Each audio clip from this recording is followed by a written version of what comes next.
Dreams do not have a filter that your normal, polite, waking self puts up. Welcome to the hidden meaning of dreams with Sweet Georgia Pam. It does matter what the dreamer themselves associates with those things that come up in the dream. Spiritual director, dream expert, author, and educator. Sweet Georgia Pam is here to remind us that dreams are the answer. They're always with you. They know you better than you know yourself, and they're always trying to tell you the truth. There's some back and forth here between you and some awareness. And now your host, Melissa Carter. SweetGeorgiaPam.com is the website to find Sweet Georgia Pam on social media. Guess what it is? Sweet Georgia Pam. That's pretty easy. Love the name. We have some things to tell you about on the website here in a few minutes, but we're going to dive into a dream. Pam, are you ready, my friend? Yes, ma'am. Ready? Let's go. All right. So this is from Anna Cares Too Much. That's her online handle. I dreamt about a beautiful white wolf with hot pink hair on her head. She was trying to tell me something by looking at me, but I wasn't getting it. Then she picked up a stick with her mouth and dropped it. That's all I could remember. What does it mean? A great question. Okay. It occurs to me, Melissa, Yes. before I jump into my associations and my thinking, to ask you, in this dream, as you were reading it, did anything stand out? Like where one of the questions I often ask is where's the highest energy for you in this dream? So now I don't know if highest energy means what's most unique, because the most unique thing to me was that hot pink hair on this white wolf. Mm-hmm. The action of her picking up the stick and dropping it is also what came to mind. Like, so those are the two things: the hair, the color of the hair, and the actions the wolf was taking to try to get this dreamer's attention. Yeah, to try to get this dreamer's attention. I like that. See, you're already in that interpretive mind space. So I want to invite. It's your fault. I will take the blame for that. I love that so much. But so I want to invite our listeners to do the same thing as I'm talking and as I'm kind of breaking this down with my interpretation and associations. I want you to follow your own thinking and see what else is coming up for you, because you might have some different ideas that would be equally as interesting and metaphorical, because you already started that. You said trying to get the dreamer's attention. Okay, so we have a white wolf. We're going to go into the symbolism of the color white and the symbolism of the animal, the wolf. And then we will,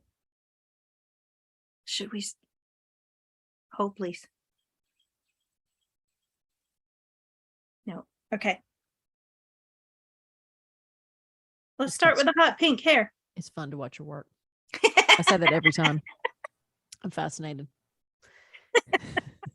I wish it were more straightforward and clear. Well, it's almost like channeling. Going to come out. Well, it's almost like channeling. You're almost like because that's what I love about it is there's no preset meanings behind everything. I mean, there's certain consistencies, it seems, but like watching you work makes me, I think you're just kind of streaming this, right? Like you're being intuitive. I mean, it is intuitive. And people, when they start to work with their own dreams, after you've worked with me for a little while, you'll start to notice that you can do the same thing as well. So when we do dream work, we're actually tapping into your intuition as well as mine.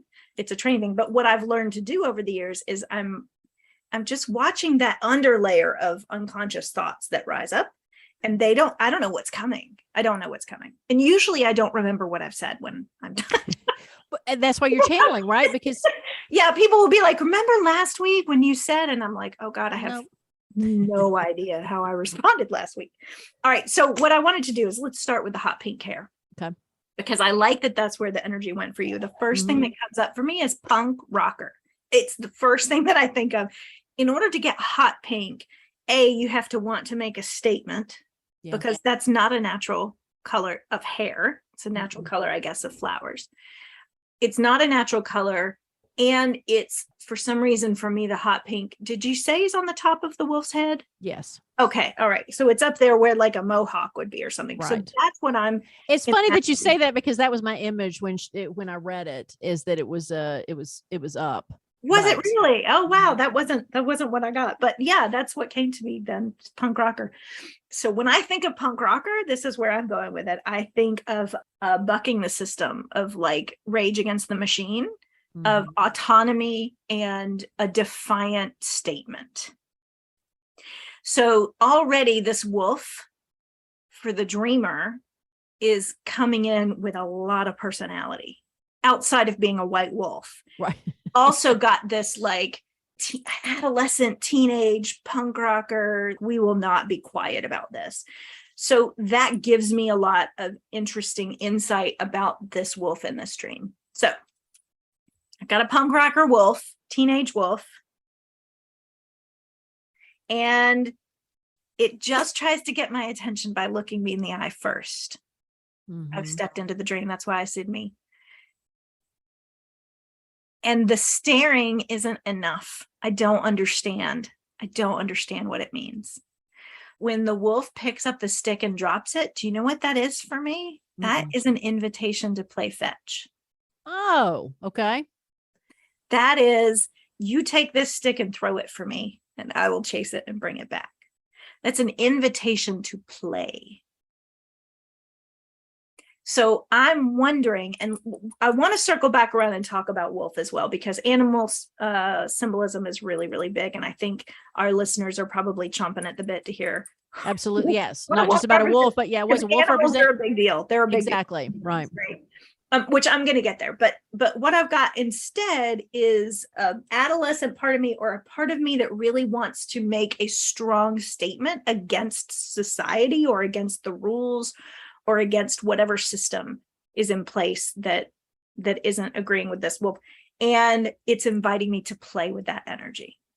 So I'm looking at my life and I'm going, where in my life do I need to like come out hot pink and play and fetch? Which could be really interesting. And what I would hope for the dreamer is that they can right away think of something like that lines up when they go, where, and they're like, actually, I have been feeling a little bit trapped or feeling a little bit like an adolescent in this area of my life. Okay, so then back to white and wolf. White usually in this instance would represent the idea of purity or innocence or enlightenment. In a session, I would ask more questions about the environment. We don't have that. I'm picturing this white wolf for some reason on a mountain or in an Arctic landscape, but I think that's because it's a white wolf. I don't know if that's true for the dreamer. So that would inform a lot. But the white itself is purity and expanded consciousness and innocence, the innocence of a child. And the wolf is the huntress, and she's also my animalistic, instinctual self. And I got it. Hold on. And I see her howling at the moon. And when I think about that, I think about the inner divine feminine.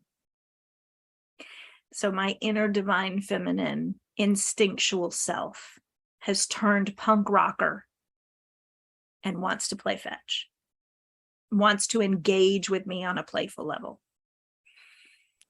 I want that dream. I love it. I just pulled something that's on my bulletin board in my office that this is not about dreams, but this is about, what you just said. Again, what I love about Pam is that she'll interpret something, and I wouldn't have thought of any of that.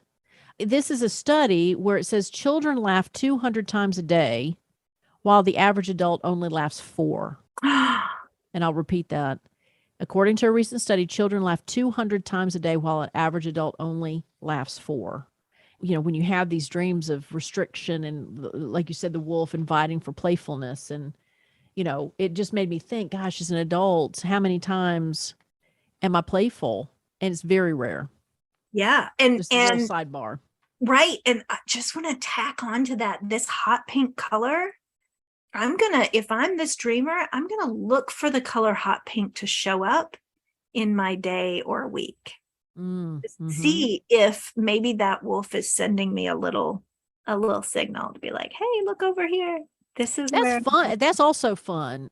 Is that something that you do with your dreams? We'll get to the AI, because I want to have before we go, we're going to talk about animals again. We're going to focus on the animal aspect in dreams in a second. But when you just talk about looking for something in your waking world that came from your dream world, is that something that you consistently do? Or is that something that people can start thinking about doing for themselves, even if it's just to be fun? and just to play like, okay, this would be really cool if this showed up here. Yes. Oh my gosh. Yes, all the time. I was in a dream group the other night where 3 out of the, I don't know, 7 of us had cats coming into the, like, one of them had a new cat, the other one found a kitten. And so I went like, okay, where's the cat going to show up in my dreams now? Because it's showing up in waking life in this really strong way. So dreams are a continuation of your thinking, right? So what you notice in dream space, you can also look for and notice in the waking space. And the symbolism can be the same. We can look for the significant color from a dream to show up in waking life, just like in this dream, because it's going to re-engage my playful, creative imagination. It's going to link my waking world back to this dream so that the dream can tell me more. I love it. All right, now back to animals. Mhm. We mentioned the wolf. Animals of any kind, how significant are they in your dreams? And again, we're generalizing on symbolism because the whole point, as we'll mention here in a second, is the one-on-one is really to deep dive and make it personal to you. But when people see animals in their dreams, what does that mean? Yeah, I think the first place that people like to go is to do the Googling what my dream means, because an animal is a really easy symbol to look up, right? We don't actually dream about animals that often. I can't tell you the last time I dreamt about an animal. Yeah, they're easy for us to remember. They're interesting, and we can find them in the outside world. So we really get drawn into the animal symbolism. And there's a lot of content that's really valuable content out there about what these different animals symbolize. For me, they always are, not always, nothing is always in a dream. For me, most of the time, they're going to be a trigger of my instinctual animalistic mind or the animalistic part of me. And then I look at the type of animal and the characteristics of the animal to help me understand what that animalistic part of me is trying to say, right? So with a wolf, it's, what do you know about wolves? I know that they run in packs. They are the huntress came up right away for me, and the howling at the moon came up right away for me. So those are the strongest associations to the wolf. So that's where I went with that interpretation of what a wolf represents. If it's a bumblebee, I think about birds and the bees. So I think about fertility. I think about the flowers. I think about the hive mentality.